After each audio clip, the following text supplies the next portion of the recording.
Olá, professora de dança. Hoje eu quero falar diretamente para você, professor de dança, para você, professora de dança, que realmente está interessado em saber tudo sobre o ensino do movimento, o desenvolvimento motor do seu aluno. Então, assista esse vídeo até o final, acompanhe as informações que eu vou passar para você. Então, professor de dança e professora de dança, vamos lá que a gente tem muita informação hoje aí para você. Antes de começar, só queria dizer que esses vídeos estão sendo feitos no intuito de ajudar a você que trabalha com dança, a você que já é professor ou professora de dança. E eu dou essas informações porque, com toda a minha experiência aí já no campo do ensino da dança, eu venho desenvolvendo aqui essas lives, esse trabalho, para que vocês possam aproveitar o conhecimento que eu já adquiri e eu estou passando ele para vocês. Então, vamos nessa, vamos aí até o final do vídeo junto. Se vocês tiverem alguma questão, alguma pergunta, pode colocar aqui no chat que eu tento responder para vocês, tá certo? Então, hoje, a ideia central aqui é passar para vocês o entendimento de alguns conceitos da neurociência. Alguns conceitos que a gente que quer trabalhar com dança, que quer ensinar movimento, precisa saber para que eu possa ensinar de uma maneira mais eficaz e chegar até o meu aluno de uma maneira mais eficaz. Então, o primeiro conceito que a gente vai entender é sobre o engrama motor. O que é o engrama motor? Toda vez que a gente vai realizar um movimento, o nosso cérebro ele vai criar. Quando a gente realiza a primeira vez, lá quando a gente é bebezinho, por exemplo, que a gente levanta o braço pela primeira vez, o nosso cérebro já vai criando, vai fazendo sinapses, um neurônio vai se comunicando com o outro, e essas sinapses vão ficando consolidadas, ou seja, vai ficando gravado. Toda vez que eu quero levantar o braço, o meu cérebro sabe qual é o caminho que ele vai seguir, o que ele vai conectar para que o meu braço levante. E aí, com o passar dos anos, vários engramas motores vão sendo criados e vão sendo consolidados. E assim funciona também na dança. Quando eu aprendo um passo, eu aprendo esse passo, o meu cérebro vai lá, faz o engrama motor para esse movimento e ele fica criado. Então, toda vez que eu vou repetir esse movimento, ele vai acionar novamente esse engrama motor. Então, para que fique claro, o engrama motor é cada uma dessas pequenas conexões que são feitas e que vão gerar um movimento. E aí, a gente quando começa a juntar vários engramas motores, a gente vai criar um padrão de movimento. Então, o padrão de movimento é justamente a junção de vários engramas. Mas como assim? Você vai juntar por exemplo, levantar o braço com virar a cabeça para o lado. Aqui eu estou usando dois engramas motores que vai fazer um para levantar meu braço e o outro para virar minha cabeça para o lado. E aí esse movimento que eu quero, por exemplo, criar lá para minha coreografia, eu vou criar um engrama motor, um plano, né, motor aí, o padrão de movimento, que vai juntar esses dois engramas, o de levantar o braço e de virar a cabeça. Então, quando eu vou juntando vários engramas motores, eu tenho um padrão de movimento.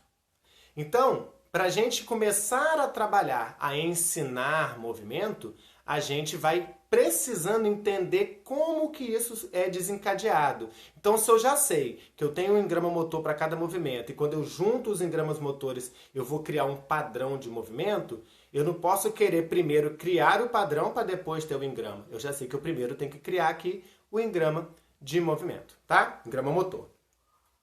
Vamos pensar no padrão de movimento como se fosse então os elos de uma corrente. Então eu vou juntando vários engramas motores como um elo e junto, formando essa corrente, eu tenho aí um padrão de movimento. Ok? Fica claro assim? Fica bem entendível, exposto, para que você consiga entender esses que são conceitos bem básicos para o que a gente vai tratar aqui hoje, tá? Então isso é uma introdução para a gente poder entender o que vai vir para frente. Falando ainda de padrão de de movimento, né? A gente fez essa união de vários engramas motores.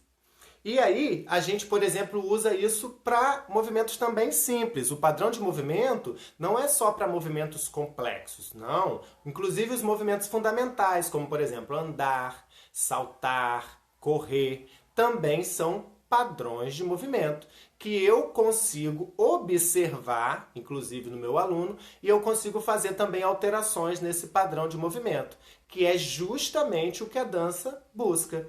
Eu ensino, por exemplo, o meu aluno de jazz a fazer uma andada de jazz, que é diferente do padrão de movimento que ele anda normalmente no dia a dia dele. Então eu vou criar um novo padrão de movimento. Mas para isso, o cérebro dele já vai usar os engramas que ele tinha da andada para juntar com esses novos engramas que eu vou acrescentar com as informações da andada do jazz, por exemplo. Colocando um quadril ou colocando um pé que estica, né? A andada do balé, por exemplo, na meia ponta, que não é o andar natural, mas que no balé usa-se muito o andar na meia ponta, então eu vou criar um novo padrão de movimento para andar. E aí, se esse padrão de movimento ele é criado de forma eficaz, que o aluno entende que aquele é um padrão criado, a gente não vai ver ele usando esse padrão em momento que não precisa. Às vezes, o ensino do movimento, quando ele não é consciente, quando você apenas repete aquilo que está sendo pedido aí pelo seu professor, né? Quando o aluno apenas repete isso que você, professor, mandou ele fazer, não é consciente. Então, às vezes, ele vai empregar esse padrão de movimento em momentos errados. E isso a gente não quer, porque a gente quer justamente que o nosso aluno crie padrões e saiba trabalhar com esses padrões. Ou seja, pegar esses padrões e colocar em uso nos momentos certos, tendo consciência do que está fazendo. Ok? Então, dito isso sobre o engrama motor e o padrão de movimento, a gente vai passar para um terceiro conceito, para a gente entender toda essa parte, que é o controle motor. O controle motor é justamente quando o seu corpo vai controlar tudo o que é necessário para que o padrão de movimento aconteça da maneira que você quer que ele aconteça. Então, por exemplo, quando você vai caminhar, o seu corpo precisa controlar a contração de um músculo e o relaxamento de outro para você dar a passada para frente, por exemplo. Se você vai saltar, o seu corpo precisa controlar, né? O seu cérebro vai controlar o seu corpo na postura que você quer fazer esse salto ou a postura que você quer fazer essa caminhada. Se você quiser caminhar, por exemplo, olhando para cima, né? Ou se você quer caminhar mexendo a cabeça. Então, o seu corpo vai controlar, é o que a gente chama de controle motor. O seu corpo faz o controle de todo o seu corpo para que você consiga executar um padrão de movimento da forma melhor que você já consegue. Então, o que é isso? Vamos, né, pegar um exemplo aí de controle motor. Você quer, por exemplo, rodar uma pirueta. Então, você sabe que você vai rodar a pirueta e vai fazer o passê para girar, seja andeó, andedã, mas o seu corpo, por exemplo, precisa controlar o seu eixo para ele te manter na vertical e você conseguir girar em torno do seu próprio eixo. Então, as informações de qual parte que eu tenho que contrair, qual parte que vai relaxar, qual parte que vai se movimentar, qual que vai ficar parada, tudo isso junto a gente chama de controle motor, ok? A gente falando ainda do controle motor, a gente vai falar também do posicionamento das partes.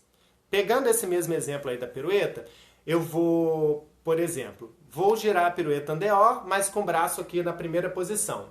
Então, o meu braço vai ficar parado naquela posição, mas minha cabeça, por exemplo, precisa fazer a ação do giro. E se eu não tenho controle motor, ou seja, de manter uma parte do corpo parada para que a outra se movimente, eu não vou conseguir executar esse padrão de movimento. Então as coisas começam a se encaixar. Eu tenho lá o engrama motor, por exemplo, que faz o joelho dobrar para fazer o passê. Eu tenho outro engrama motor para fazer a meia ponta lá, fazendo o tornozelo, né? Fazer lá a meia ponta. E juntando isso, eu tenho lá meu padrão de movimento, que é a pirueta, que é onde eu quero chegar. E para que isso aconteça, eu tenho que ter o controle motor para uma parte se mexer e a outra ficar parada. Então fica entendido que eu tenho que saber essas partes para chegar no todo. Ok? Então o controle motor também é uma coisa mais fácil de entender, que o nome já sugere para a gente essa questão de controlar as partes do corpo. Tá? E não é só controlar na questão de parado ou a questão de movimento. É também na quantidade de força que eu vou fazer, é também na contração, né, do músculo que eu vou contrair, o quanto eu vou contrair, o quanto o outro vai relaxar, como é que está o meu equilíbrio, como é que eu faço para ajustar o meu equilíbrio. Tudo isso é envolvido no controle motor, que a gente precisa também trabalhar com os alunos aí durante as aulas. Beleza? E aí, quando a gente entende esses três conceitos, aí sim a gente pode falar de aprendizagem motora. Né? O que é aprendizagem motora? O nome também sugere. É o aprender um movimento. Como que eu faço para aprender um movimento? Então tem algumas questões que a gente já pode abordar. É claro que esse é um assunto extenso, né, para esse tipo de vídeo que a gente está fazendo aqui, mas dá para a gente entender pelo menos esse conceito.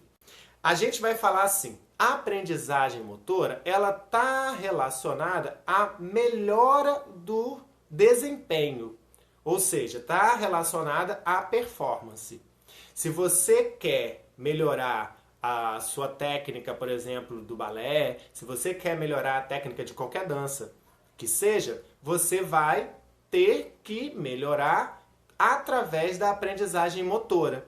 Você vai usar o seu corpo para aprender e o seu desempenho, então, melhorar, porque o seu corpo já aprendeu. Quando eu falo em corpo, não estou falando apenas, né, do pescoço para baixo. O corpo como um todo, né, o cérebro incluído nisso aí também. Porque esse aprendizado motor acontece assim. A gente aprende, a gente executa um movimento, o cérebro vai entender e fazer, criar aquele engrama motor, para depois criar o padrão de movimento, dando as informações do controle motor, e aí sim eu posso dizer que eu tive uma aprendizagem motora. Por isso que eu quis dizer antes para vocês desses outros conceitos que são necessários a gente entender como base para a gente poder falar aqui da aprendizagem motora de uma maneira melhor e mais entendível, se a gente pode dizer assim.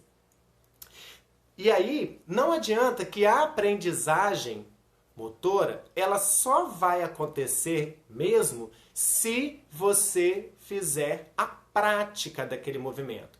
É através da experimentação, da experiência nessa prática que você vai ter a aprendizagem motora. Você até pode fazer planos de como se movimentar, de o que você acha que vai ser, mas se você nunca realizou aquele movimento, não há aprendizagem motora. Então você não vai executar. Talvez tudo aquilo que você imaginou que você faria para que o seu movimento aconteça, na hora da execução esse plano pode não dar certo.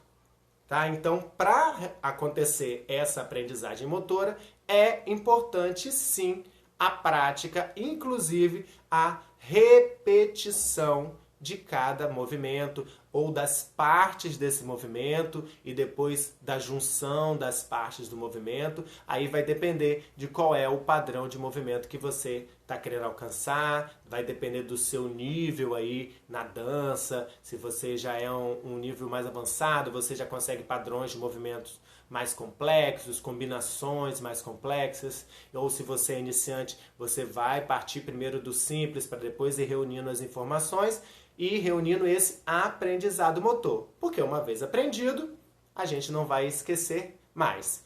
Só que se a gente deixa de praticar, fica muito tempo sem executar aquele movimento, as informações referentes a esse movimento, o controle motor desse movimento, pode ficar meio enferrujado. Então, se a gente quer manter um padrão de movimento ativo e vivo no nosso corpo, a gente precisa realmente fazer a prática, executar, experimentar sempre, sempre e sempre, para que o corpo também não esqueça, ok?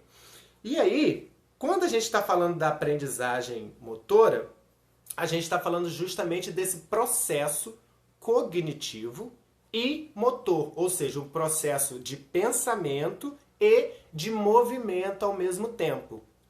E aí a gente chega num lugar da aprendizagem motora que é o plano motor. O que é isso? Plano motor.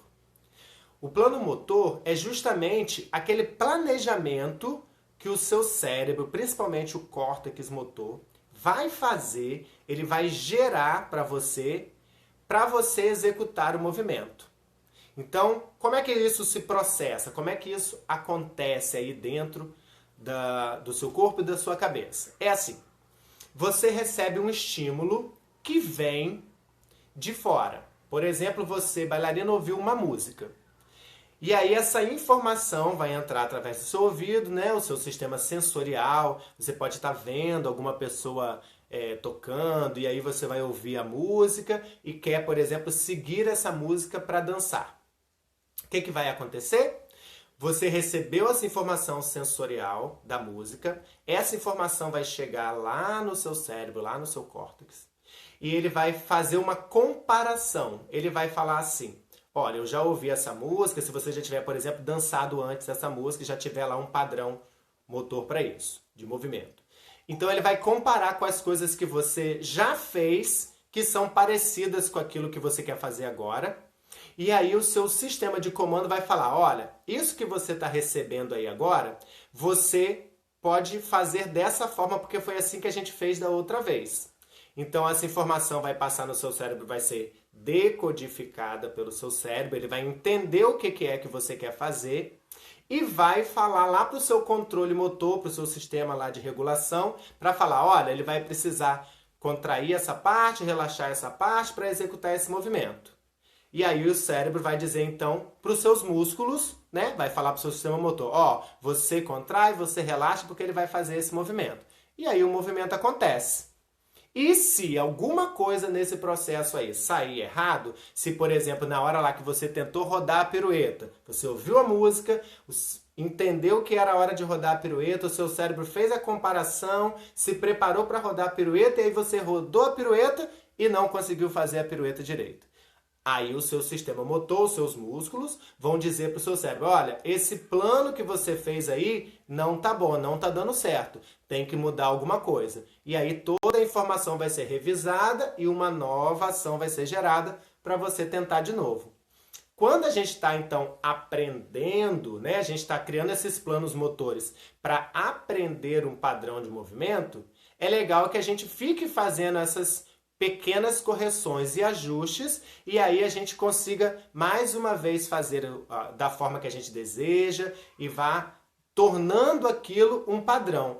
Todas as vezes que eu quiser fazer a pirueta, meu cérebro já vai entender quais são as partes do corpo que eu vou mexer, qual que vai ficar parada, qual que vai contrair, qual que vai relaxar. E aí sim a gente gera o aprendizado motor, né, ou aprendizagem motora como normalmente é chamado. Então é através desse sistema, que a gente chama de sistema de retroalimentação, que o seu cérebro vai fazer a informação chegar nos seus músculos da melhor forma possível.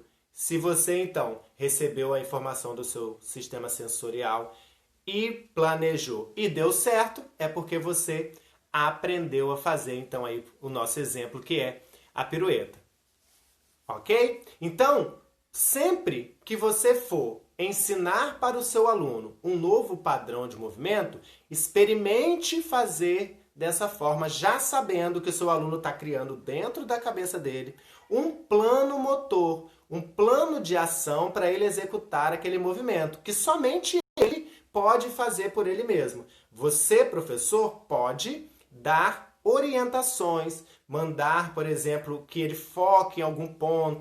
Vamos supor, pegando aí o próprio exemplo da pirueta, que ele mantenha o passe alto, que ele mantenha a meia ponta alta. Você que está olhando de fora como professor, pode e deve orientar o seu aluno para que ele crie um plano motor que seja eficiente para esse movimento que você quer que ele aprenda. É assim que a gente consegue ensinar movimento.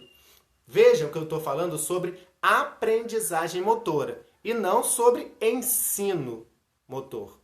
Porque o ensino pode partir de uma outra pessoa para chegar à minha informação. Mas a aprendizagem é minha comigo mesmo. Eu vou aprender, eu vou pegar a informação que, por exemplo, o professor está me passando e aí eu vou usar essa informação para realizar o meu plano motor. Mas para montar aqui dentro da minha cabeça o meu plano motor, para rodar a minha pirueta, eu tenho que saber as informações relativas a isso. Então, se o meu professor preparou lá o meu engrama motor me ensinando anteriormente como era fazer o passê, o que era fazer a meia ponta, todas essas partes, ou seja, criei os engramas motores separados, depois juntei esses engramas motores para criar o padrão de movimento, que aí a gente pode chamar, por exemplo, da pirueta Andeor. Sabendo que o plano motor vai ter que funcionar lá dentro da cabeça do seu aluno para que ele consiga fazer o movimento que é necessário, que você está pedindo para ele, que você pretende criar no corpo desse seu aluno. Então, o padrão de movimento, ele é auxiliado pelo professor, mas ele realmente é construído dentro lá da cabeça do seu aluno com as informações que você dá. Então, você como professor precisa realmente entender sobre isso para conseguir auxiliar e fazer com que o seu aluno chegue ao padrão de movimento, que é a dança, que é aquilo que a gente deseja que ele faça. Executar os movimentos dentro desse padrão criado ou dentro dessa estética dessa dança que você está ensinando. É muito importante a gente, como professor, entender sobre padrão de movimento, entender sobre plano motor, para que a gente consiga gerar realmente a aprendizagem motora da melhor forma possível, com mais eficácia, para que o nosso aluno consiga fazer um movimento com a melhor performance e o menor gasto energético, que aí ele vai conseguir dançar cada vez mais e cada vez melhor. Falando então aí, seguindo, né, desse plano motor, o plano motor vai gerar para o seu aluno as habilidades, as destrezas motores. Então, uma vez que ele fez o plano motor, executou aquele padrão de movimento que você deseja, ele vai então gerar para ele, né, quando esse padrão de movimento se estabelece, ele vira uma destreza motora. O que é destreza motora? É quando ele adquire esse padrão de movimento com um plano motor já certinho para executar aquele movimento. Então ele adquiriu. Agora ele precisa reter essa informação, ou seja, todas as vezes que ele for requisitado para fazer uma pirueta, ele vai voltar lá na memória dele e pegar, acionar, na verdade, esse plano motor, ou seja, vai acionar esses engramas, como eu falei lá no começo sobre os engramas motores, ele vai acionar os engramas motores para gerar aquele padrão de movimento com aquele plano motor, e aí sim a destreza motora, quando ele consegue buscar isso já de dentro dele, sem agora o auxílio do professor, por exemplo, para fazer, ele já sabe fazer, aí sim ele está com essa destreza motora consolidada, ele já adquiriu, né, já fez a aquisição da destreza motora, e ele agora já consegue aplicar esse plano motor para executar o movimento de forma independente, ou seja, o movimento realmente foi aprendido, teve aí uma modificação naquele padrão de movimento e ele agora pode executar de forma autônoma. Uma outra coisa que a destreza motora traz também é a facilitação para um novo aprendizado. Então, uma vez que eu aprendi, vou usar esse mesmo exemplo da pirueta para a gente seguir numa mesma linha. Uma vez que eu aprendi a rodar a pirueta Andeor, supõe-se que vai ser mais fácil eu aprender a rodar outras piruetas. Por quê? Porque o engrama motor, o padrão de movimento e o plano motor já estão ali estabelecidos. Eu já sei como é que eu faço para rodar, por exemplo. Então eu vou aproveitar o movimento da cabeça, a colocação do tronco, a colocação das pernas. E aí, por exemplo, eu vou mudar só o sentido do giro para fazer a pirueta andedã. Então, uma vez que eu sei rodar um tipo de pirueta, eu vou transferir a minha destreza motor, ou seja, o meu aprendizado, o meu conhecimento motor, para um próximo aprendizado, por exemplo, um outro tipo de pirueta. Isso funciona para todos. Por exemplo, se eu já sei rodar uma pirueta no passeio e agora eu quero rodar uma pirueta la seconde. Eu vou fazer algumas alterações na movimentação do corpo, né, da posição que o meu corpo vai girar, mas eu vou continuar usando alguns dos padrões que eu criei lá. O padrão do giro da cabeça, da colocação das costelas, da contração do abdômen. Tudo isso vai ser transferido para o meu novo aprendizado e isso facilita o meu aprendizado motor. Então, se eu consigo fazer a transferência, isso já quer dizer que eu adquiri o aprendizado anterior, eu retive esse aprendizado, ou seja, eu guardei comigo essa informação e agora eu consigo transferir. Quando o seu aluno já consegue transferir, é porque ele já tem condições de ir para níveis mais avançados aí dos movimentos que você ensina, ou inclusive ir para uma turma mais avançada se ele consegue fazer essa transferência de forma eficaz e autônoma.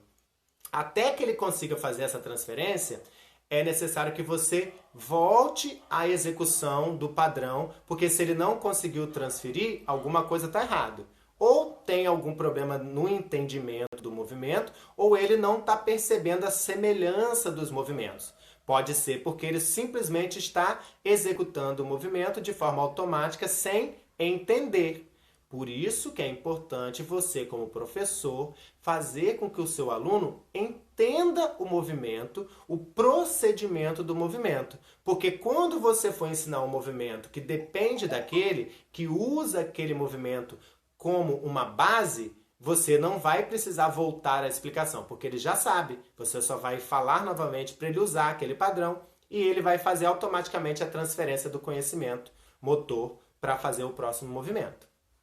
Ok? Então, é muito importante você conseguir perceber isso no seu aluno. Como que você faz para perceber? Falando, pedindo para que ele faça. Você, por exemplo, né, usando esse exemplo aí da pirueta, você ensinou a pirueta andéó. Quando você for ensinar a pirueta andedã, você vai falar para ele, olha, é a mesma coisa da pirueta andéó, você vai fazer o passê, você vai fazer a meia ponta, você vai fazer o braço, e a diferença é que você vai girar para o outro lado.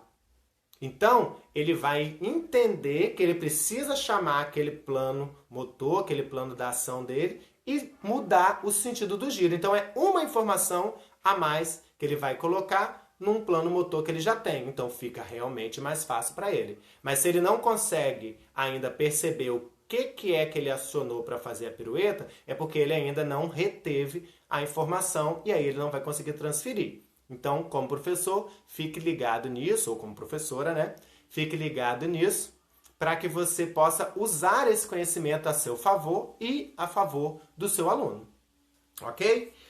E aí a gente chega, então, no famoso desenvolvimento motor. O desenvolvimento motor é justamente toda essa modificação que existe no meu padrão de movimento, é toda a modificação que eu vou fazer no meu controle motor, na minha no meu comportamento motor. Então eu vou, desde que eu nasci até o meu último dia de vida, o meu corpo, né, existe esse desenvolvimento motor. Se eu vou fazendo essas alterações ao longo do tempo, e essas alterações são dependentes de quê? Depende de, a tarefa que eu quero fazer, ou seja, o movimento que eu quero executar. Isso vai influenciar no meu desenvolvimento motor. Essa tarefa, ela, por exemplo, a gente tem 3 tipos de movimentos que a gente faz. O movimento estabilizador, que é aquele movimento que é para você ganhar o seu eixo, ficar em pé, né? Nós, seres humanos, conseguimos aí, né, ficar em pé e caminhar, por exemplo. Então, esses movimentos vão ser relacionados ao meu equilíbrio. Eu tenho os movimentos de locomoção, que eu uso para me deslocar, levar meu corpo ou uma parte do meu corpo para algum lugar.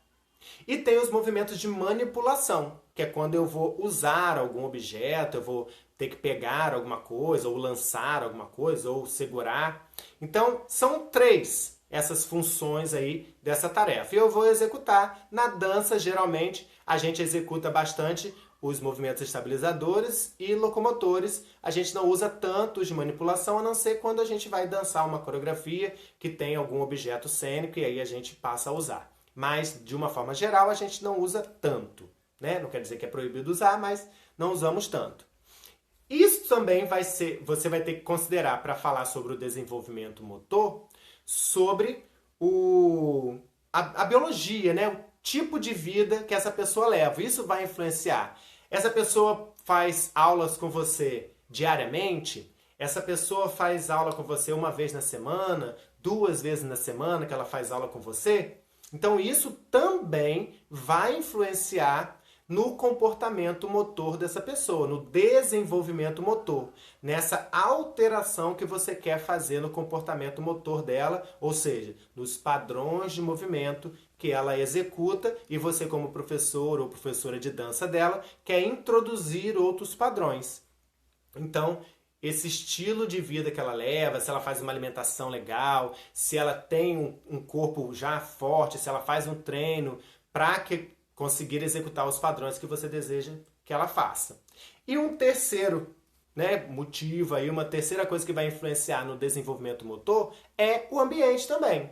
Se essa pessoa ela tem uma vasta experiência de movimentação, se ela já fez vários tipos de aula, se ela já fez aulas com professores diversificados, né? Se ela já tem um conhecimento maior, falando especificamente da dança, e se na vida dela ela tem em vários tipos de movimentação, se ela fez esportes, se ela sei lá, faz caminhadas, se nessas caminhadas que ela faz, ela passa por terrenos diferentes, tudo isso vai ajudar a te dar mais experiências para o seu desenvolvimento motor. Vou dar um exemplo.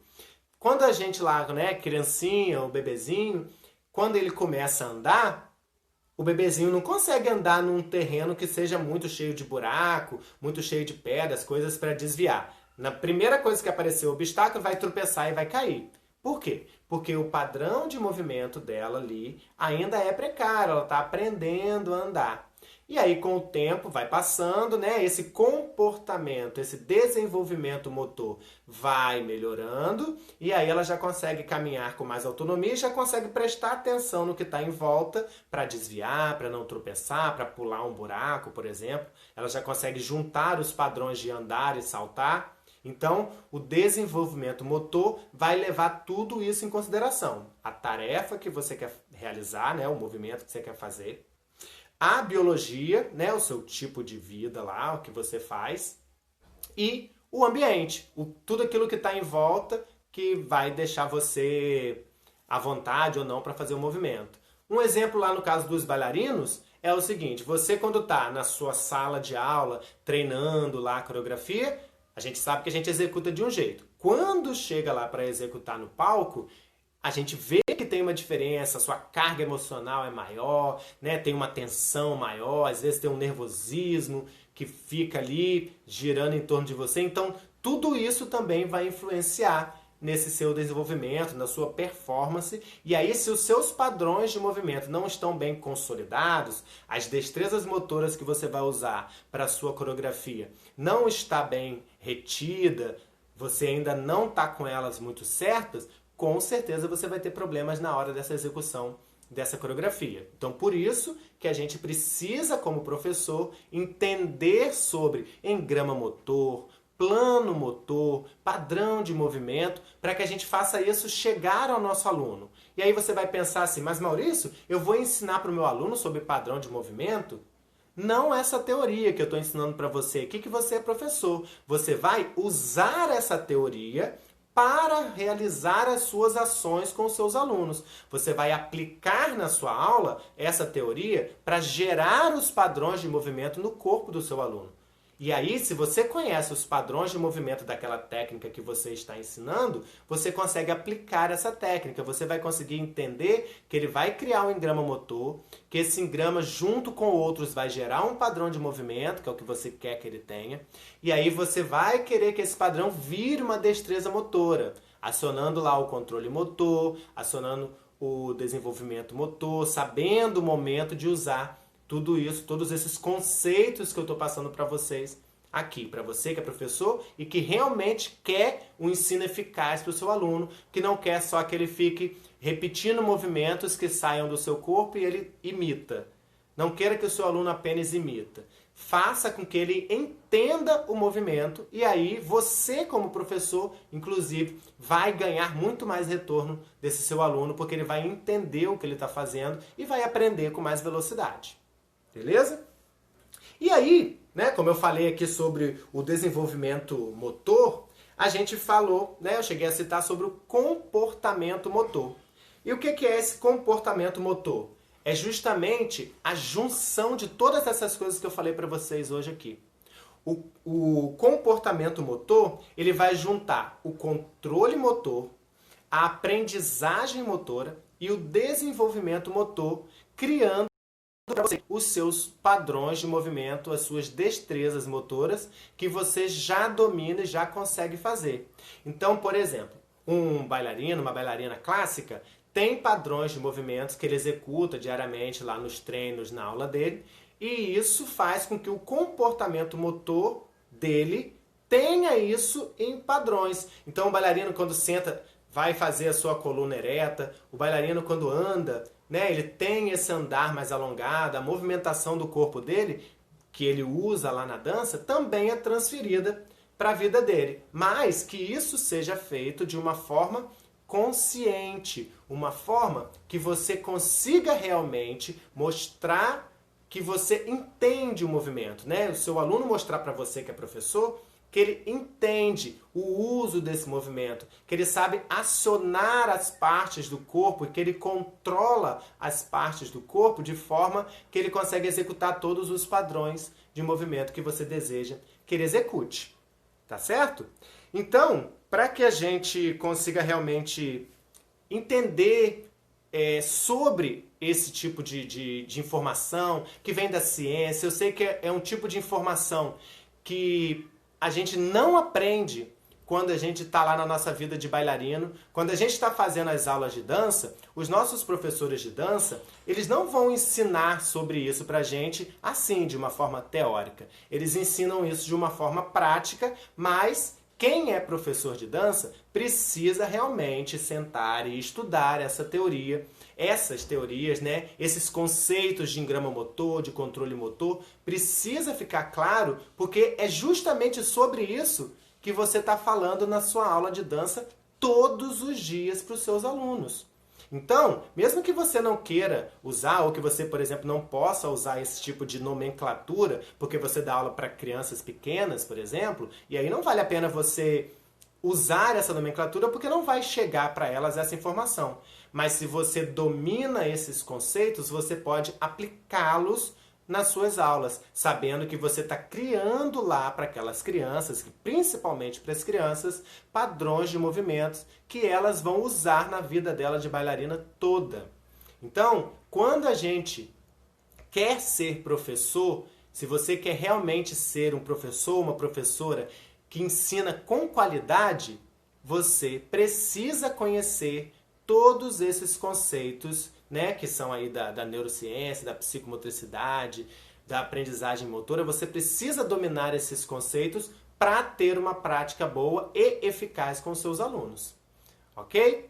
Então, vou agradecer a vocês que ficaram aí ao vivo comigo e a você que está assistindo depois porque eu vou deixar esse vídeo aqui gravado. Você pode me mandar alguma pergunta, se alguma parte você não entendeu, você pode me mandar uma mensagem e eu respondo para você. Pode deixar um comentário aqui embaixo do vídeo e eu respondo para você também.